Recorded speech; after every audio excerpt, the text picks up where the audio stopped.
Bonjour Nadine Morano. Bonjour. Depuis l'annonce de sa démission, Laurent Wauquiez croule sous les louanges. On le trouve sage, digne, courageux. Vous êtes l'une des rares à ne pas lui avoir adressé un petit compliment. C'est peut-être parce que vous ne vous réjouissez pas de son départ ? Tout simplement parce qu'on s'est parlé avant qu'il n'annonce sa décision. On s'est vu régulièrement. Il voyait très bien qu'il n'avait pas de marge de manœuvre. Il a fait ce choix, je le respecte.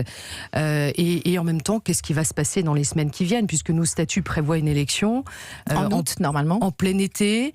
Ça va être compliqué. Et ceux qui se réjouissent de son départ auraient mieux fait aussi de pousser au départ de François Fillon. On ne serait peut-être pas dans cette situation aujourd'hui.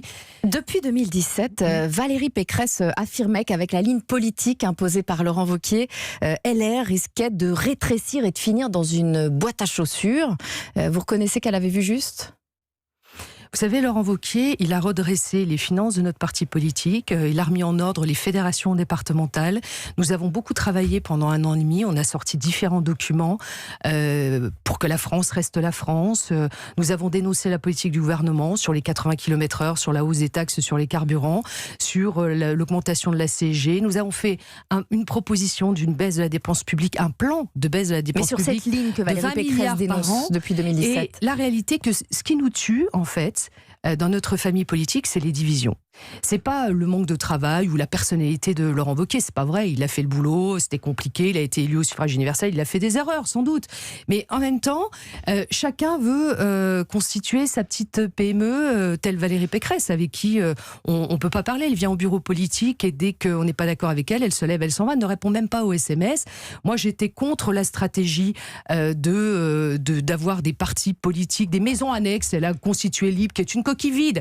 Mais on a toujours des espaces de division. Et Bruno Retailleau aussi a constitué son mais mouvement. j'estime que si on veut réussir, on doit travailler tous ensemble dans ce même parti politique. Et la réalité, c'est que ce qui nous tue, ce sont les divisions. Comment voulez-vous être audible quand vous avez matin, midi et soir sur les plateaux depuis 1 an et demi des gens qui nous disent « Ah, mais c'est trop à droite. Oh, mais ça va pas. Mais ça, c'est pas vrai. » En fait, ils ont un espèce d'état d'esprit du temple solaire que je n'ai pas. Et je commence à en avoir ras-le-bol. C'est-à-dire temple solaire. C'est-à-dire qu'ils sont dans l'autodestruction permanente. Et moi, je me suis engagée à faire de la politique. Je suis gaulliste, je suis venue au RPR pour servir la France, pour servir mon pays, et pas pour jouer à une bagarre de chiffonnier. Et quand j'entends, mais que ça soit les jeunes contre les moins jeunes, les gaullistes contre les autres, mais moi j'appartiens à cette génération sarkozyste qui a démontré qu'on savait gérer la France et qu'elle avait réussi. Alors, Nadine Morano, Gérard Larcher cherche à réunir les Républicains et les centristes. Ce serait un retour un peu à l'UMP, qui avait réuni le RPR, justement, et les centristes de l'UDF. Qui avait fondu le RPR, surtout, avec les centristes, oui. Vous ne devez plus vous allier aux centristes ? Je crois que moi, je veux parler à tous les Français. Je crois que c'est ça qui nous manque, parce que moi, je ne veux pas critiquer ni la stratégie d'Emmanuel Macron, qui a réussi, ni celle de Marine Le Pen. Il faut s'interroger nous-mêmes. D'union avec les centristes. Moi, je crois que, avant de parler d'union, c'est qu'est-ce qu'on a à se dire entre nous. Gérard Larcher va réunir les élus locaux, c'est très bien. Moi, je suis parlementaire européenne. Aujourd'hui, il n'y a pas de majorité dans ce Parlement. Ça va être très, très difficile. L'image de la France est extrêmement dégradée. Il y a beaucoup de travail à faire et je crois que chacun a sa place dans cette famille politique pour porter cette pierre à l'édifice de la vraie reconstruction. Mais dès qu'on reconstruit un mur, il faut toujours qu'il y en ait qui mettent des boulets dedans. À un moment, ça ne peut pas fonctionner. Et moi, je respecte les militants, les sympathisants. Je respecte notre électorat qui, aujourd'hui, ne nous trouve pas attirants parce qu'ils nous regardent, ils passent leur temps à se diviser. Et ça ira pas mieux avec les centristes. Mais qu'est-ce que ça veut dire d'aller faire un accord avec les centristes ou de nous dire la droite dure, la droite molle? Non, moi je veux parler d'immigration et je veux qu'on ait une politique ferme sur les questions migratoires.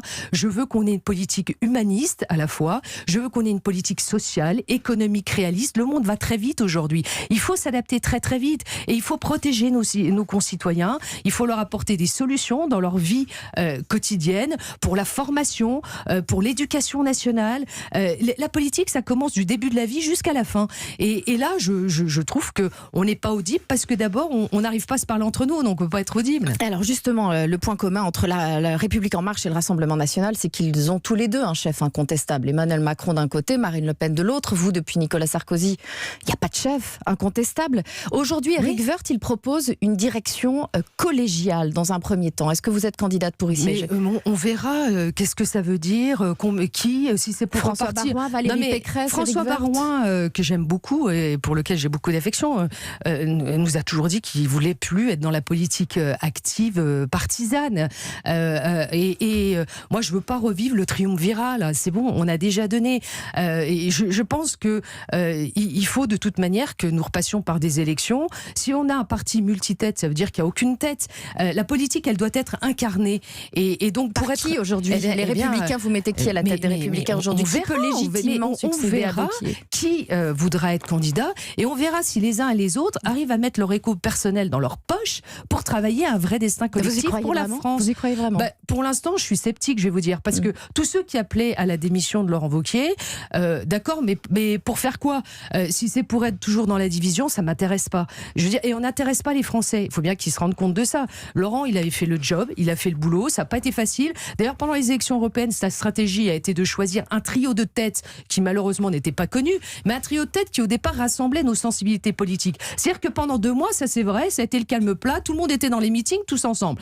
Paf, ça marche pas, ça donne 8,5. Ah bah là, il faut la tête du chef. Mais personne pour reprendre la boutique, tellement la boutique va mal. Donc les Républicains sont condamnés à disparaître? Non, les Républicains... Ils s'autodétruisent, c'est ce que vous dites, le temple solaire. Oui, mais ils peuvent avoir un espace si chacun comprend que l'élection présidentielle n'est pas tout de suite et que pour avoir vraiment un candidat à l'élection présidentielle, d'ailleurs, il va falloir vraiment définir les modalités. Comme ça, on va régler ce problème. Et je pense primaire que nos militants... c'est ce que vous dites. Mais nos militants doivent choisir en interne qui portera nos couleurs.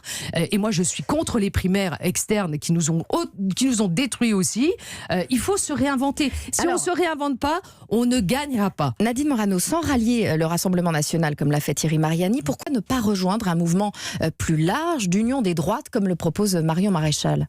Mais d'abord, qu'est-ce que ça veut dire de s'unir avec quelqu'un avec lequel on ne partage pas une vision économique de la France, avec lequel on ne partage pas une vision européenne de la France? Moi, je ne partage pas la vision européenne du Rassemblement National. Je ne veux pas un repli sur nous-mêmes. Moi, je vis dans une région à 3 frontières. Je vis en Lorraine. Je suis attachée à l'Union européenne. Je suis attachée à refonder l'Union européenne. Et je n'ai rien en commun avec leur projet de repli sur soi avec le Front National, ni même leur programme économique. Je pense que le Rassemblement National reste un parti de colère. Moi, j'appartiens à un parti politique qui construit parce que nous sommes un parti de gouvernement. Donc, nous devons le redevenir. Et c'est ça tout l'enjeu. Mais moi, j'ai pas envie de regarder ce qui se passe au Rassemblement National. J'ai envie de parler à tous les Français. Et le Rassemblement National... ce matin que vous en avez un peu marre. Oui, un peu, parce que le Rassemblement National, en 2009, vous savez, ils étaient à 7%. Et nous, on était à 30% quasi aux européennes. Donc, vous voyez, à un moment, ils ont failli disparaître. Donc, moi, je ne suis pas dans ce vent de panique qui a animé mes petits camarades. Je suis dans un état d'esprit de sang-froid à se dire que c'est tous ensemble qu'on s'en sortira, ou alors on s'en sortira pas. Et puis, les Républicains disparaîtront. Mais il n'y a pas les jeunes contre les vieux. Là aussi, on nous traitait de vieux schnock. Mais attendez, comme si la Sarkozy devait s'effacer. Ah, vous avez été Sarkozy dehors. Ben non, faites-vous votre place, mais arrêtez de dire circuler, il faut qu'on prenne la vôtre. C'est tous ensemble ou personne. C'est pas gagné. On verra. Mais moi, j'espère qu'on gagnera quand même. Merci Nadine Morano. Merci à vous. La députée européenne des Républicains, Nadine Morano, était votre invitée Audrey Caspo-Marin pour l'interview politique.